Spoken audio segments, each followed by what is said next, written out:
Assalamualaikum warahmatullahi wabarakatuh. Perkenalkan, nama saya Wildan Maulana Yahya, bisa dipanggil Wildan, dengan NIM 202410102079 dari kelas Jaringan Komputer E, Prodi Teknologi Informasi.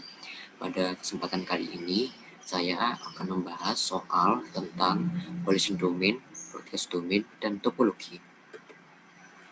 Untuk soal yang pertama, lingkarilah dan jumlahkan collision domain dan broadcast domain pada jaringan tersebut dan analisislah dengan memberi alasan kesimpulan Anda terkait daerah masing-masing collision domain dan broadcast domain. Sebelum kita masuk ke soal yang pertama, kita harus tahu lebih dahulu apa itu collision domain dan apa itu broadcast domain. Collision domain adalah kesekumpulan dari perangkat lokal area network di mana frame dapat bertabrakan atau kolides satu sama lain pada media yang sama.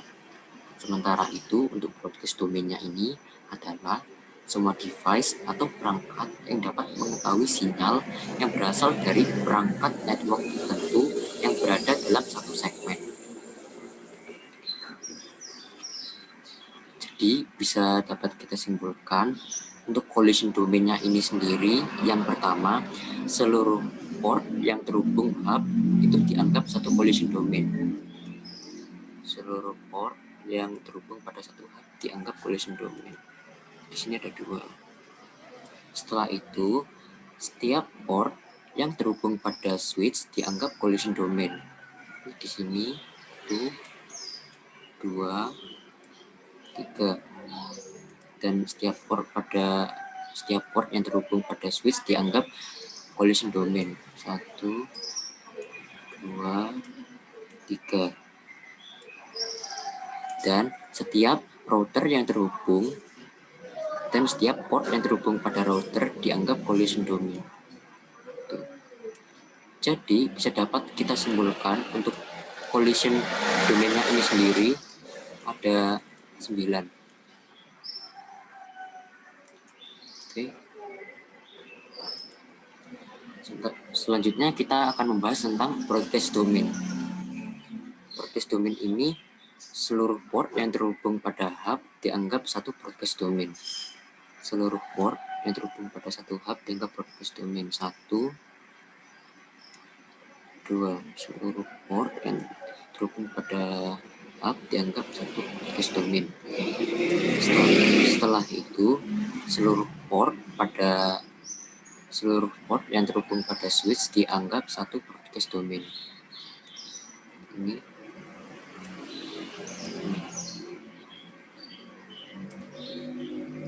Tetapi dalam kasus ini switch dan hub ini terhubung. Jadi cukup dihitung satu broadcast domain aja. Ini jadi dihitung 1. Ini juga dihitung 1. Kenapa? Karena hubnya ini sebagai penerus data. Nah, setelah itu setiap port yang terhubung pada router dianggap broadcast domain. Ini juga. Jadi broadcast domainnya, jika saya tulis di sini, totalnya ada 3 broadcast domain.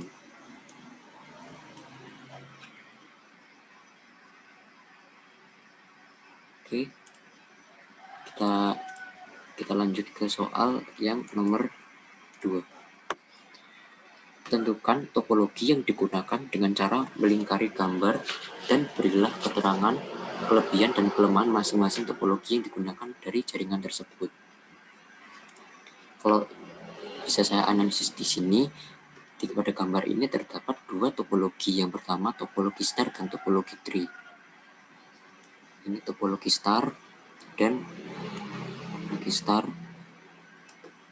Kenapa ini 2 hub disebut topologi star? Karena setiap workstation-nya langsung terhubung dengan hub atau servernya.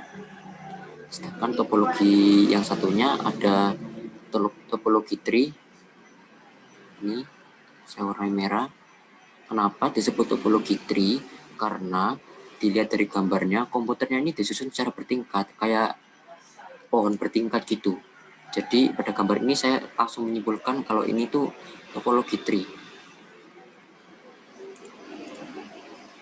Sementara itu untuk kelebihan dari topologi star, yang pertama bersifat fleksibel, yang kedua keamanan data yang tinggi, yang ketiga mudah dalam mendeteksi kerusakan pada jaringan, yang keempat jika salah satu komputer mengalami kerusakan, jaringan akan tetap berjalan dan tidak menimbulkan masalah bagi komputer lainnya. Yang kelima, pemasangan dan pengelolaan dari jaringan berbentuk bintang. Ini sangat mudah dan sangat sederhana dari segi fungsionalitas.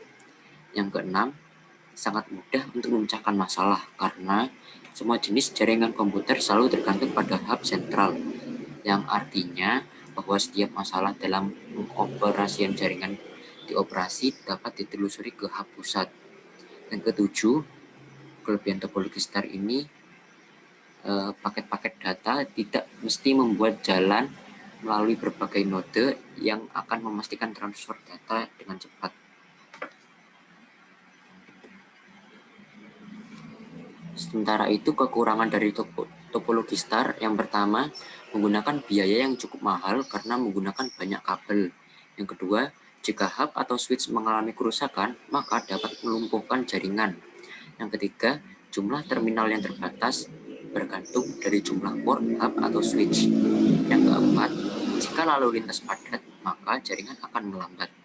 Yang kelima, masalah utama dalam topologi bintang adalah kenyataan sangat bergantung pada fungsi hub pusat.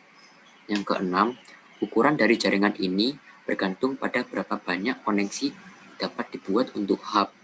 Dan yang terakhir, dari kekurangan topologi star ini, jenis jaringan ini membutuhkan lebih banyak kabel dibandingkan dengan topologi linear bus, yang berarti pengeluaran akan relatif lebih tinggi.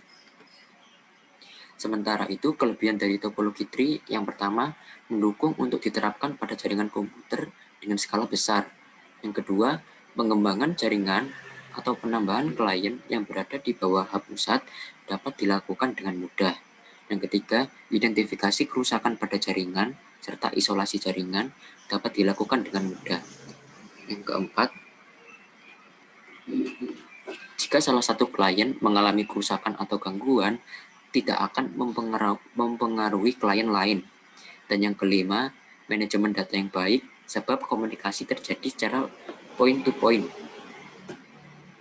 Sementara itu, kekurangan dari topologi tree ini sendiri ada 8. Yang pertama, jika kabel utama atau backbone rusak, maka seluruh jaringan akan terganggu.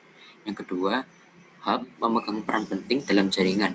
Jika hub rusak, maka seluruh jaringan akan terganggu.